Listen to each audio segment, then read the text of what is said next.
우리 이 시간 함께 보실 말씀입니다. 시편 136편 1절에서 16절 말씀, 저 여러분이 한 절씩 교독하도록 하겠습니다.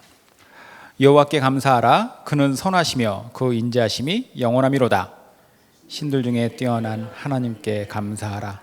그 인자하심이 영원하미로다. 주들 중에 뛰어난 주께 감사하라. 그 인자하심이 영원하미로다.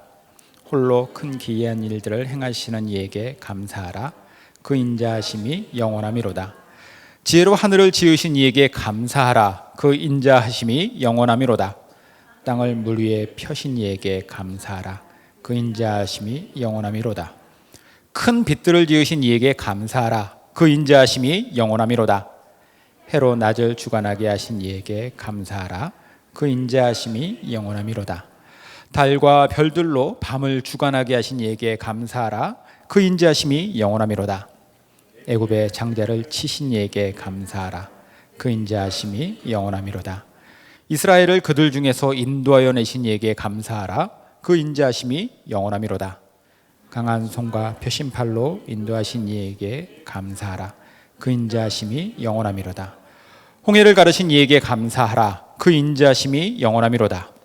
이스라엘을 그 가운데로 통과하게 하신 이에게 감사하라. 그 인자하심이 영원하미로다. 바로와 그의 군대를 홍해에 엎드러뜨리신 이에게 감사하라. 그 인자하심이 영원하미로다. 그의 백성을 인도하여 광야를 통과하게 하신 이에게 감사하라. 그 인자하심이 영원하미로다. 아멘. 자, 오늘 우리는 1년의 절반을 마치고 그리고 남은 1년, 나머지 절반을 시작하는 7월의 첫 주일 예배를 드리고 있습니다. 이 교회력으로는요, 하반기를 시작하는 이 7월의 첫 번째 주일을 가리켜서 맥추감사주일이라고 부릅니다. 이게 이제 농경시대 때 보리를 추수함에 감사하는 시기와 맞물려 있기 때문인데요. 요즘에 농경시대가 아니기 때문에 상반기를 감사하는 주일이다 해서 상반기 감사주일이라고도 지키고 있습니다. 명칭이 절대적으로 중요한 건 아니고 정말 중요한 게 무엇이냐면 이날에 우리가 가져야 할 마음가짐이라고 생각합니다.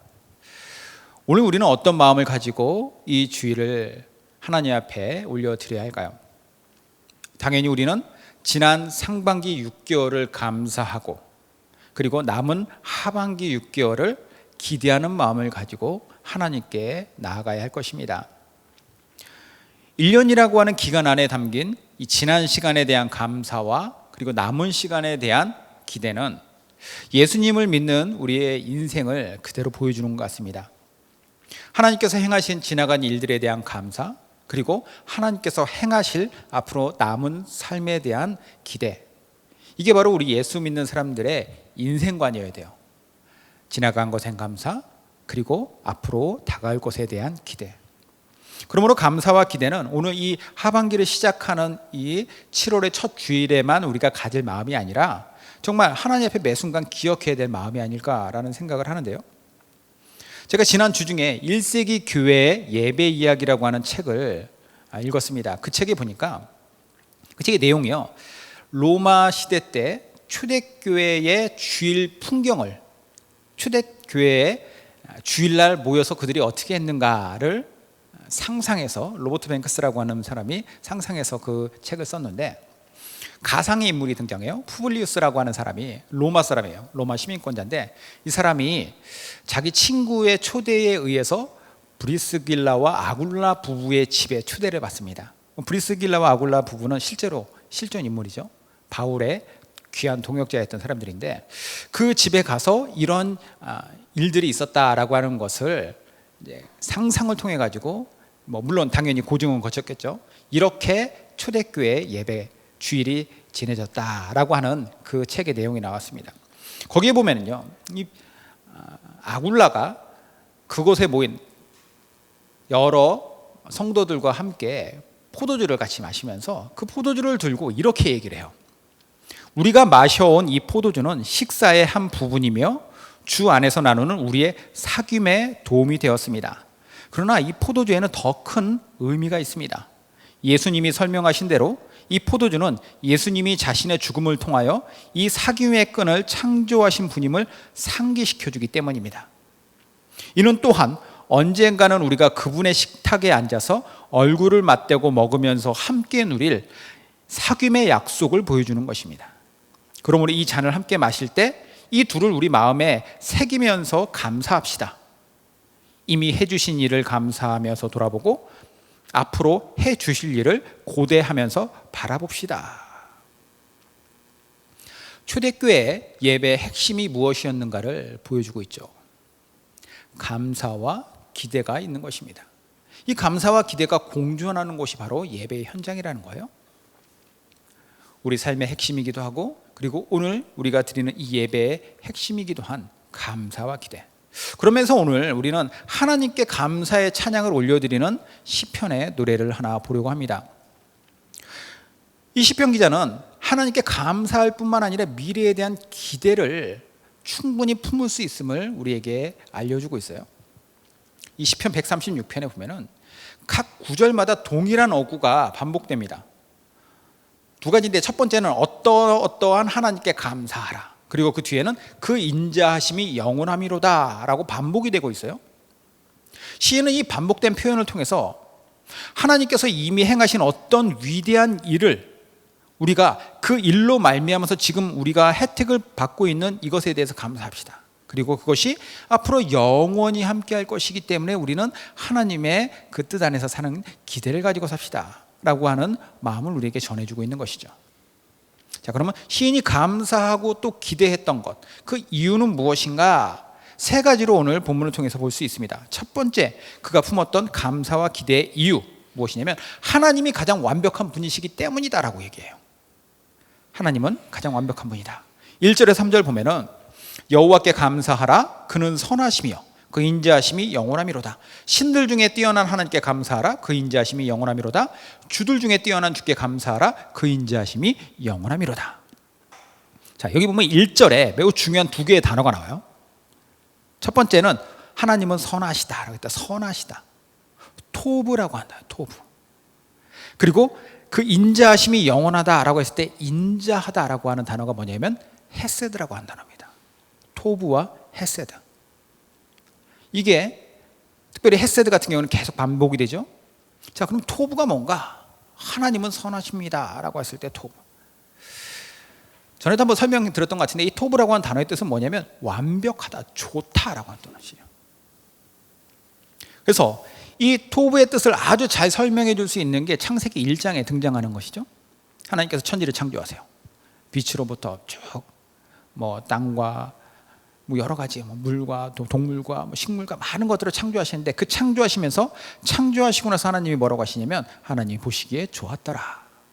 하나님이 보시기에 좋았더라 할 때의 이 말이 토브입니다. 그러니까 세상을 만드신 하나님께서 그 세상을 보면서 좋았더라 라고 했을 때 이것은 정말로 완벽하고 너무나도 좋다라고 하는 표현이죠. 하나님께서 세상을 바라보시고, 물론 인간이 죄악으로 이 세상을 망가뜨리기 이전의 모습이겠죠. 창조의 그 모습 그 자체를 보시면서 하나님이 좋았더라 하셨을 때 그 좋았더라가 이제는 인간이 하나님을 바라보면서 하나님께 고백하는 거예요. 하나님은 정말 완벽한 분입니다. 하나님 너무 좋은 분입니다. 시인이 하나님을 향하여서 이 완벽함을 노래하고 있습니다. 그 하나님의 완벽함이 어느 정도이냐? 2절과 3절에 부연해서 이렇게 노래해요. 신들 중에 뛰어나시다. 주들 중에 뛰어난 분이다. 자, 하나님은 왜 다른 신들이 있는 건 아닙니다. 그죠? 귀신들은 있을 수 있고 인간이 만들어낸 어떤 가공의 신들은 있을 수 있지만 하나님과 어떤 대결하는 신은 없어요. 그런데 이 시대는 워낙 많은 다신교의 시대이기 때문에, 많은 신들이 사람들에게 그 개념 안에 있었던 시대이기 때문에 하나님이 모든 신들보다 뛰어나다라고 얘기를 해요. 자, 여기서 또 주들보다 뛰어나다라고 했을 때 주들은 뭐냐면 세상의 주관자들, 임금들, 권력자들, 권세자들을 뜻해요. 상천하지에 위에는 하늘에 많은 신들이 있다라고 사람들이 생각할 때 그 모든 신들보다 뛰어난 분이 하나님이시고, 세상의 땅에는 수많은 권력자들이 있고 권세를 갖고 있는 권세자들이 있지만 그 모든 자들보다도 더 큰 권세와 능력을 가지고 통치하시는 분이 하나님이시다. 하나님이 온 우주 가운데 유일하신 가장 뛰어난 분이시다. 이 고백을 하는 거죠. 그 하나님을 내가 대면하고 있고 내가 그분을 알고 있고 그분의 백성이라고 하는 사실에 자부심이 느껴지는 거예요. 너무나도 행복하다라는 것이죠. 이처럼 시인은 완벽한 하나님께 감사하면서 동시에 뭐라고 하냐면, 그렇기에 그분의 헤세드, 즉 그분의 인자하심이 영원하시다. 희망적인 얘기인데, 헤세드라고 하던, 헤세드는 하나님의 압도적인 은혜 혹은 그분의 친절하고 자비로운 사랑, 이걸 뜻하는 단어예요. 이 신약 성경에 와서는 이게 어떤 단어로 표현이 되냐면 아가페라고 하는 단어로 표현되죠. 아가페는 압도적인 신적인 사랑입니다. 사랑받을 만한 자격이 있어서가 아니라 받을 자격 없음에도 불구하고 사랑으로 완전히 품어버리고 압도해버리는 거, 이게 아가페잖아요. 하나님의 헤세드라는 것이 바로 이것입니다. 하나님께서 압도해버리신다, 품어버리시고 사랑한다. 그 친절함이, 그 자비로움이 너무나도 큰데 그게 영원합니다. 그러니까 하나님이 어떠한 분이신지 하나님의 존재에 대해서 감사하고 찬양할 뿐만 아니라 그분의, 그러한 분의 사랑이 나에게 있기에 나의 인생은 앞으로는 기대할 만하다라는 것을 보여주고 있는 겁니다. 자, 이게 첫 번째 그의 시인의 감사와 기대의 이유고, 두 번째 이유는 하나님이 창조주이면서 동시에 주관자이기 때문에 그분에 대하여서 감사와 기대를 해요. 4절에서 9절까지 나오는데요. 홀로 큰 기이한 일들을 행하시는 이에게 감사하라. 그 인자하심이 영원하미로다. 지혜로 땅을 지으신 이에게 감사하라. 그 인자하심이 영원하미로다.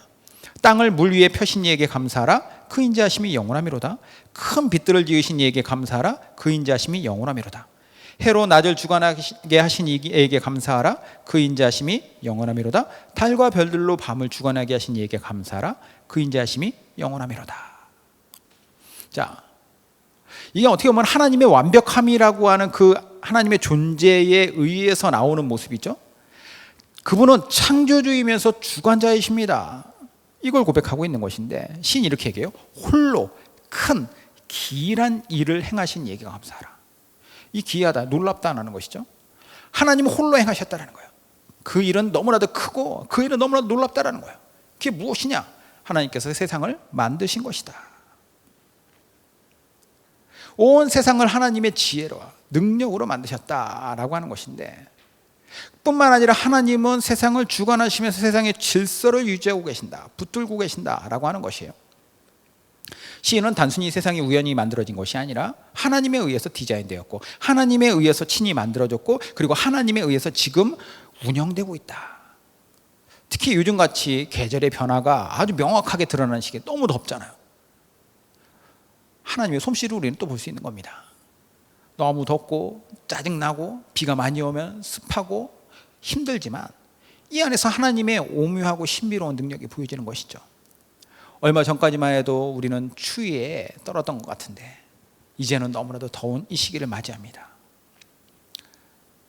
비도 많이 오고 그러면 습하고 힘들기도 하지만, 또 태풍이 불어와서 농작물에게 피해를 주기도 하지만, 크게 보면 이 모든 과정 속에서 인간이 망가뜨리는 이 지구상에, 이 지구가 새롭게 숨 쉴 수 있는 뭔가 새로운 쾌적한 변화가 일어나는 것입니다.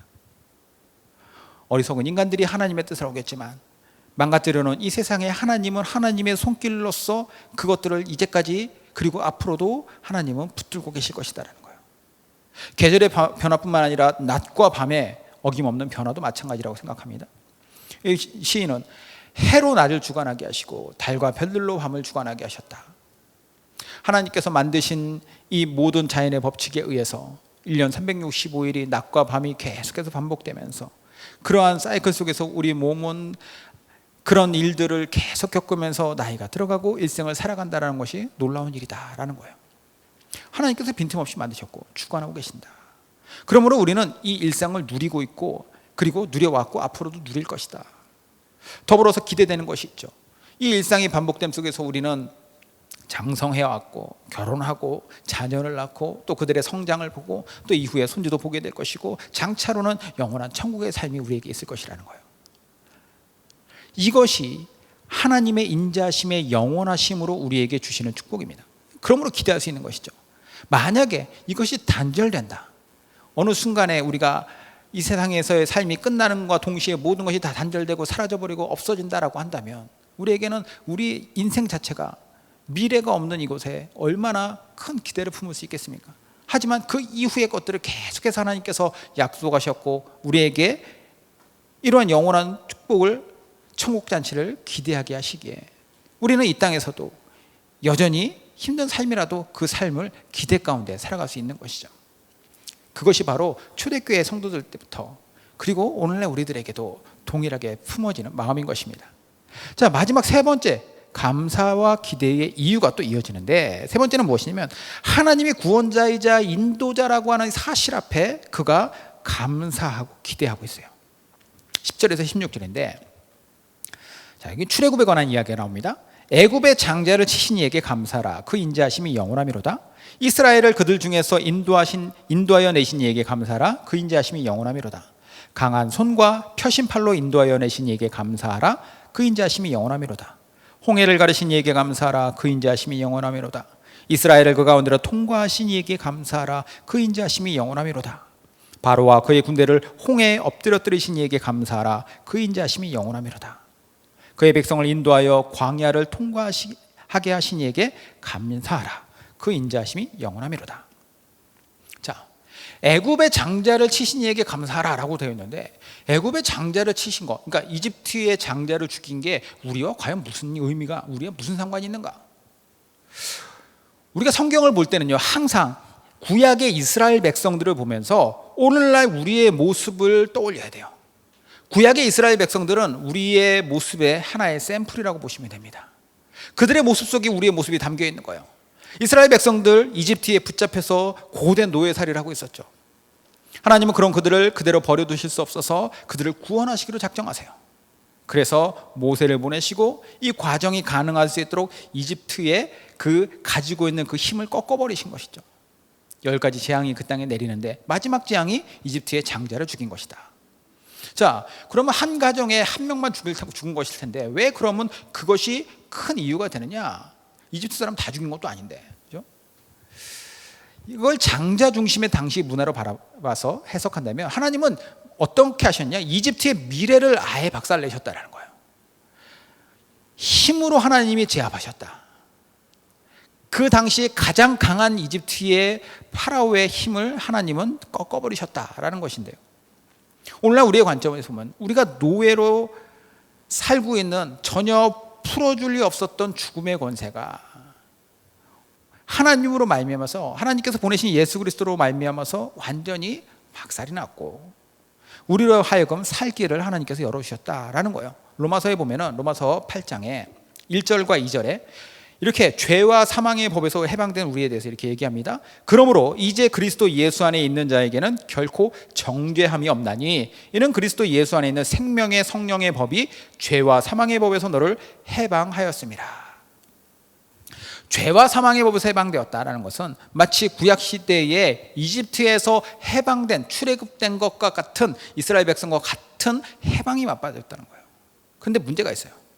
이집트에서 해방되었다라고 해도 이집트에서 출애굽했다고 해서 그들의 인생이 완전히 다 끝난 것이냐, 모든 문제가 다 해결된 것이냐, 그렇지 않았다라는 거예요.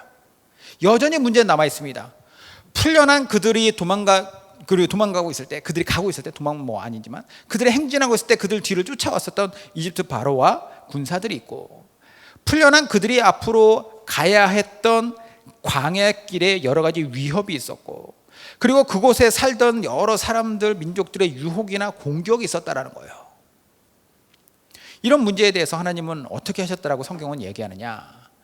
구원해 주시고 너희들 이제 여기서 나는 할 일 다 했으니까 손 털고 너희들이 앞으로 여기까지는 와야 돼, 가나안까지는 와야 돼, 거기서 결승점에서 내가 기다릴게 하신 것이 아니라 낮에는 구름 기둥으로, 밤에는 불 기둥으로 그들과 함께 하시고 언약궤로 그들과 함께 하시면서 항상 함께 하셨다는 거예요. 그리하여서 하나님이 너무 심각한 위기에서는 홍해를 아주 갈라버려가지고 그들을 건지시기도 했고, 그들의 필요가 있을 때에는 광야에서 만나와 메뚜라기도 주시고, 그리고 반석에서 물이 나오기도 하시고. 근데 신기한 것은 그런 일들을 겪을 때는 이스라엘 백성들이 너무 충만하게 감사합니다 막 그러다가 힘들어지면 또 하나님을 원망하고 등지기까지 해요. 이게 우리의 모습이라는 거죠. 하나님께서 우리를 구원해 주셨다는 것은 우리는 분명히 믿지만 우리의 삶에는 여전히 힘들고 어려운 문제들이 있어요. 그 문제들에 쫓기기도 하고, 그 문제들에 가로막히기도 하고, 유혹을 받기도 하고 공격을 받기도 해요. 그럴 때마다 이 이스라엘 백성들의 모습을 보십시오. 하나님이 함께 하셨기에 하나님께 기도했을 때 하나님은 문제에 함께 동행하여 주시고 풀어주시고 또 그들 스스로 헤쳐나갈 수 있는 능력을 주세요.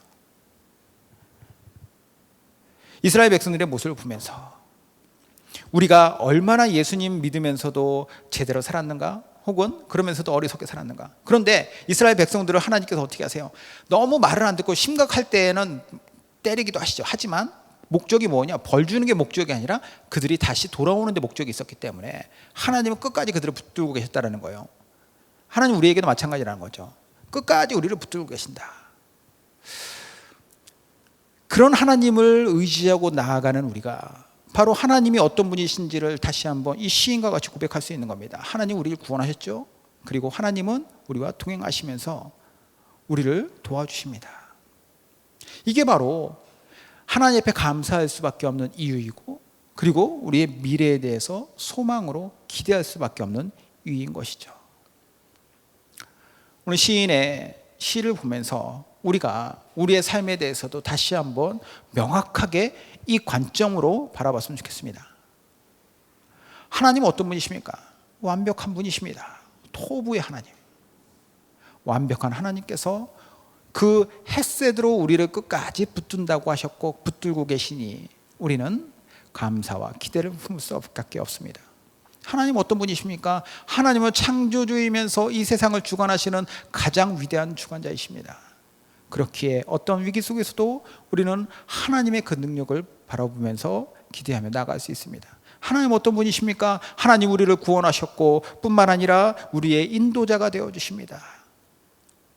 그 하나님의 헤세드, 그 아가페의 사랑이 있기에 우리는 다시 한번 하나님 안에서 우리의 인생을 기대함으로 바라볼 수 있는 것입니다.